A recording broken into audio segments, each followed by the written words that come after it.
Hey guys, this is Ariel with another story of a Crohn's warrior. And I got my mom with me today behind the scenes. Say hey mom. Hey, Mom. And she's just going to chime in with all the information that I forget or wasn't paying attention to at that time. And I just kind of want to talk about what happened last February when I had my last flare up. Not exactly sure how it started, but I noticed one day I was having a little bit of discharge in my rectum, which seems to be the main area to where my disease is still active. And I wasn't really worried about it at first. I mean, I know I have an ileostomy bag, and that is how I normally poop. And so the first time anything ever came out of my rectum, I was a little worried. And at that time, I had called up my nurse and I said, hey, is this supposed to be happening right now?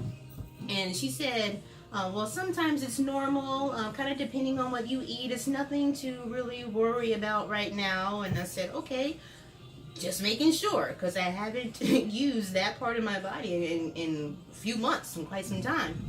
So early February, I had... Early what? February. I said February. See, that's because of the strokes you had last May. You can't even pronounce February correctly. That's just laziness, y'all. I'm telling you, I'm pretty sure I said February.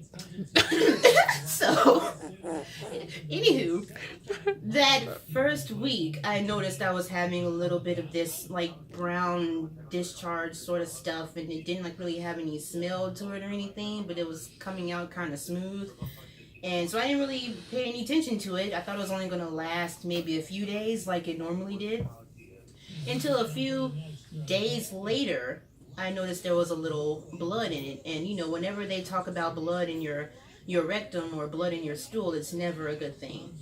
So I was just making sure that I was taking my medications, you know, as I was supposed to be taking them. Make sure I was drinking enough water because, you know, with the ileostomy bag, it's really easy to get dehydrated. So they tell you all the time, drink a lot of water, because water hydrates the colon. If you want to hydrate the intestines, you have to drink something with some kind of sugars in it, which is why I'm prone to apple juice, which Mom is trying to get me to cut back on, but that'll probably never happen, no matter how hard she tries. Cranberry juice is better. Apple. Cranberry juice. Look. Cran apple. Just finished it off, you guys. And this really helps, like, with the smell, too, because cranberry juice helps with the smell, because, you know, you can only wear these ostomy bags, 5 to 7 days. Sometimes I kind of stretch it like a day or two, because this stuff is expensive, y'all. It really is. I get my products off my medical supplies off of Amazon for not cheap, but affordable. Because if you buy, like, these ostomy supplies at any other store, it's like $80 for, like, one bag. And I'm like, who has that kind of money? I don't. Insurance doesn't cover it. Nothing covers it. You have to pay out of pocket for it. So I said, no, thank you. I'll stick to Amazon, and I'll get my Prime, and I'll have my stuff 2 days later. Or if you're ever hospitalized, you can always ask them for a supply to go home with. That is true, but they can never give you enough. Sometimes I want to be greedy with it. Be like, hey, just can't give me a grocery bag or something. Just kind of like throw all that stuff in there, you know. But anyway, so after I noticed the blood was in my rectum, I said, okay, something's definitely not right. I was going back and I was checking my medications. I was making sure I was taking them at the same time every day. Somebody told me that helps. You take your medications at the same time every day. They have a greater effect on your body. And then I said, okay, I'm not really feeling all that much better. It wasn't until the following week where not only was I having a discharge in my rectum, and then there was a little blood as well, but now there's soreness and swelling. And I'm like, oh my God, like, what is happening? I don't know. I can barely sit down. I can barely walk. It hurts to lay down. I don't know what's going on. And all this while I have to work as well at a job where I have to sit down all day, where I have to get up and walk all day, and it was very painful.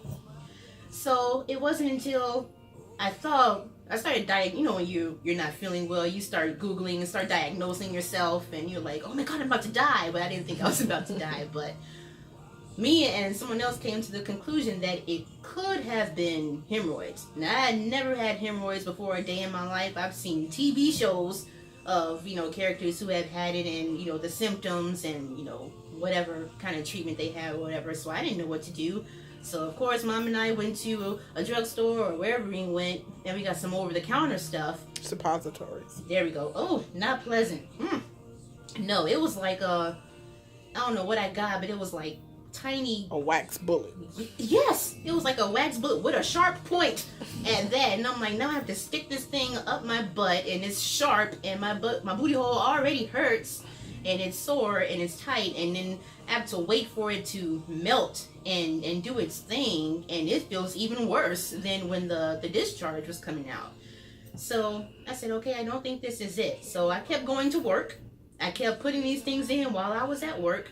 Kept coming home, putting them in before bed when I woke up, and I kept doing this for 2 or 3 days, and no improvement. And it's not getting worse, but it's not getting any better either. So everyone at work is looking at me like, why is she walking like that? And then next thing I knew, I get this big sore like right here on my nose. And I don't know if you can see it or not. It's like right here. And I thought it was like looks like a chicken pox. No, I thought it was a zit. Because I was like, man, I've never gotten one this big before. It's not moving. It's not juicy. It's not going this way or that way. And I'm playing around with it. And it's just rock solid. So I'm playing around with it, trying to get it off my face. And then it's gotten to the point where I'm trying to bust it. Like, what is in there? And I'm over here getting needles and poking at it. And there is like nothing there. A little like white stuff came out. So I'm like, oh, maybe this is a zit. It's a pimple. But it definitely was not. So... and it kind of hurt too. So a few more days go by, and I come home from work one day, and I'm not really feeling all that well, and Mom is seeing me to bed, and I start changing and getting into my night clothes, and as soon as I took my shirt off, she saw my entire back was covered in these sores that looked very similar to the one that I had on my face. And I thought maybe it was a tag or something that was poking me in my back, because I didn't even feel them on me. But when I took my shirt off, she saw it everywhere, and immediately she said, get dressed, we're going to the hospital. So I said, okay. I'm like, what's wrong? What's wrong? She was like, your entire back is covered in these sores. And at this time, not only do I have them all over my back and one on my face, I also have like 2 or 3 on my thigh, 1 on my leg, 3 on my chest. And I'm thinking like, I didn't really think it was that big of a deal until that day. So we went straight to the hospital. Forgot which one we went to, but we went there for it, and it was like after Missouri Baptist. Yeah, and it was already like after 7, something like that. Mm-hmm. And by this time I'm tired, I'm in pain, I can't walk, it's painful getting in and out of the car. I'm like, I really don't feel like getting in this car right now, but we did. And as soon as we get there, and this is all during the time that flu season. Yeah. So everybody had the flu. Every hospital was packed. There was no rooms. They were bringing complimentary blankets and coffee out to people in the waiting room. They emptied out all the cafeterias in the hospitals and threw all the flu patients in there. I mean, it was a mess. And all I can think about right now is laying down. That is all I want to do is lay down. But we wound up sitting there for how 2 long? hours. We just waiting for 2 hours to be seen. And they took me back there. And they did all these other examinations that had nothing to do with what I was doing there. I was at the dentist. I was everywhere at the same appointment. I said, why are you looking at my teeth? I'm here for all this other stuff. I said, why are you looking at my ears? I'm here for all this other stuff. I mean, I pretty much had a full examination. Wasn't really expecting that. And again, having Crohn's, nobody knew what was wrong. Nobody knew what was wrong. Couldn't give me any explanation as to why things were happening. Had no idea, didn't know how to diagnose it, didn't know what was going on. Every time a doctor examines me, they have to go grab 6 other doctors and come back to get their opinion. It's really a mess. So after that first doctor left who looked at my teeth, I don't even know if we ever saw him again after that. Never did. Never saw him again after that. 2, 3 more doctors came in. One doctor came in and I wasn't even her patient. I said, you have the wrong room, ma'am. So she left. And then we were waiting because I pretty much go to the same hospital I go to where my GI specialist is, my gastroenterologist. And we kind of learned by now that if ever something happens to me, it's always Crohn's related. So we have to go to the same spot every time. So we pretty much waited to get transferred to that hospital because they're the only ones who knows what's going on with me and who can diagnose me correctly, where I can get any real answers from. And it took how long? 26 hours and 47 minutes to get transferred. That's just to get transferred, y'all. Just to get transferred. And I mean, just one room. That is how many, the whole state got the flu. I mean, I'm telling you, it was packed in there. So, it was a long ride, long, bumpy ride to that hospital. And they had just wheeled you in a regular bed in the emergency room a half hour before they came and got you to transfer you. They surely did. And it was painful the entire time. That's the one time I asked the Lord to give me wings. Because I did not want to sit down, lay down, walk. It was that painful. So when we finally got there, unfortunately, Mom had to go to work. And whenever something serious like that goes down, I want her near me 24/7 because I have all these panic attacks. My heart starts racing. I think the negative before I even get seen. And I'm like, whatever happens, I love you. Like, I really don't know what they're going to do. So, well, I was there for the 26 hours and 47 minutes we were in the ER. And that would have been fine if they just gave me some drugs to put me to sleep. I could have slept the whole time and then just waited for you to come back. But when I really needed her was after they transferred me to my regular hospital. And she had to go to work. And sure enough, they wanted to do a procedure on me, a colonoscopy. Okay, now I know I talked about colonoscopies in my previous video. They are really not that big of a deal. It's really not painful. You are asleep the entire time. But before I had my colonoscopy, they wanted to perform one pre-procedure on me. And I still don't know what it was called or what they were doing. But I knew from the beginning that was a bad idea. They wanted to, because I didn't have time to drink that nasty stuff they make you drink before colonoscopies to clean out your system and stuff. I didn't have time for all of that. So they wanted to do this one procedure where they stuck a tube up my rectum and released like this. I don't know if it was water or whatever. They wanted to give you an enema. Is that what that was? Yeah, they wanted to give you an enema.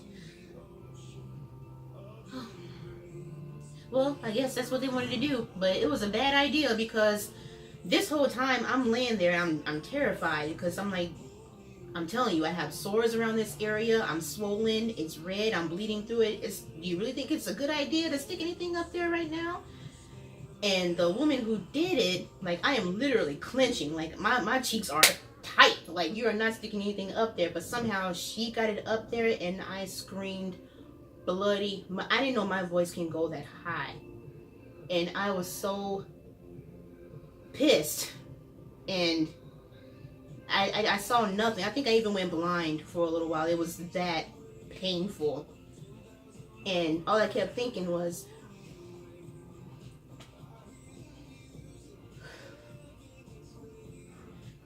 my mom is not here. And I'm by myself. And I'm in pain.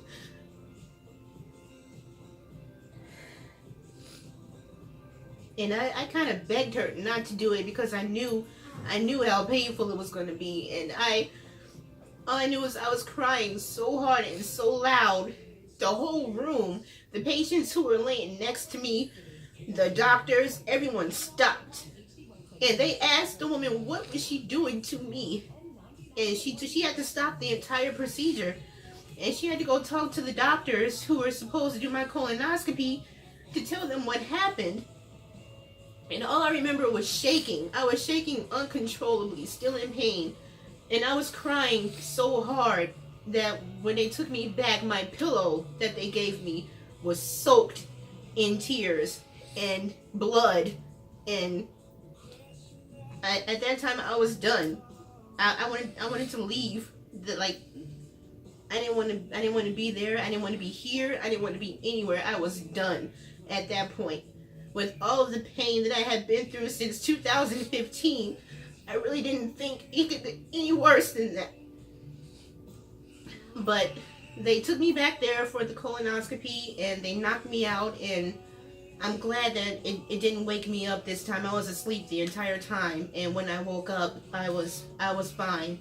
And they knew what to do after that. They put me back on the prednisone that I had talked about in my previous video, the steroids that help with the inflammation, because I had been off of my treatment for a little while.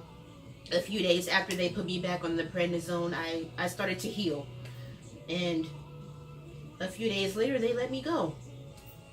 So the one thing that I hate about this disease, and you probably heard me say it before, is when I have a flare-up, it's always something new, it's always something different, and it's always something painful that it takes days to treat. And I don't know if anyone out there who has Crohn's as well is going through these same issues, having the same kind of reactions. I know a lot of you hit me up on Facebook to talk about, to compare the kind of things that we've been through together. And I'm sorry I don't have a lot of answers for what you are going through.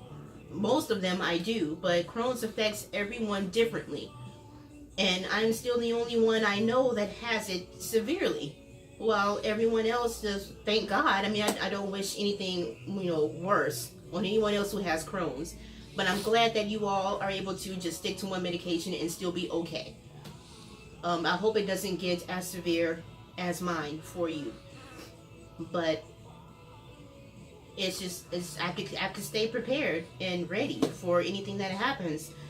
So that's pretty much all that happened in February. So after they released me, I just kept taking my prednisone and the rest of the steroids. And now they're trying to taper me off of the prednisone because, again, you can't be on steroids for too long. Otherwise, it can cause other harmful problems for you in the future. So hopefully in August, I'll be back on my Remicade, the new infusion treatments that they're putting me on. And I can get this disease back under control and hopefully start prepping for my reversal surgery next year. This whole thing was only supposed to be for 3 months. And we're going on how long now, Mom? Almost 4 years now? It's been almost 3.5 years. Yeah. And that's just for the bag. I mean, the disease I can handle, but the bag, I can't. And a lot of reasons for the flare-ups that I've had was because of the bag, really. Because I can't really take the kind of things I'm supposed to until I'm properly healed on the inside as well as the outside.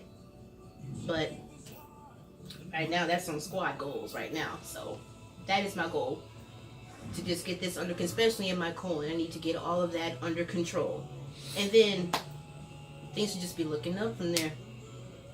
So again, if you have any questions or if you want to share your story, if you have been through anything, I've had other flare-ups as well. This is just the most recent one that happened in February. After a whole year, 2017, didn't have any problems. Didn't I? No, I didn't have any problems. You had the strokes in May of 2017. Oh, crap. Well, it must have been 16. One of those years I had a really good year.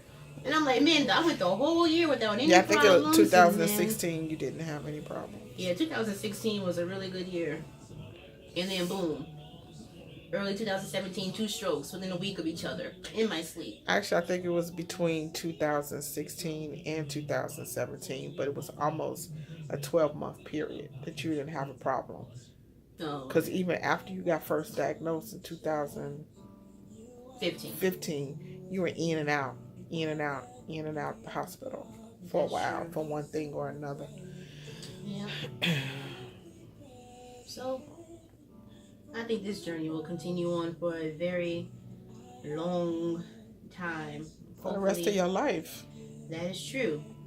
But hopefully, I always like to say, can't get any worse than this. That's a lie. It really is. But I try not to think that way. I always try to stay positive. Again, your friends and your family are your cure. And if you have the right people in your circle, it won't be that difficult to get through it. It really won't. I mean, at first, for the first year or two that I was diagnosed, I was very secluded. I was very isolated. Like, I didn't hang out with people much.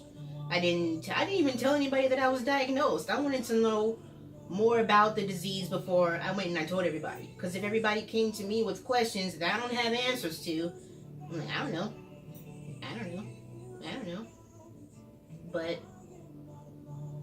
I don't know. It's the more you put your story out there, the more questions people ask, and you may be surprised. There are people that are very interested in what's going on. Crohn's it's a lot that comes with it. Whether you have an ileostomy bag, whether it's your diet, how you work out, how it affects the outside of your body, your hair, your skin, everything.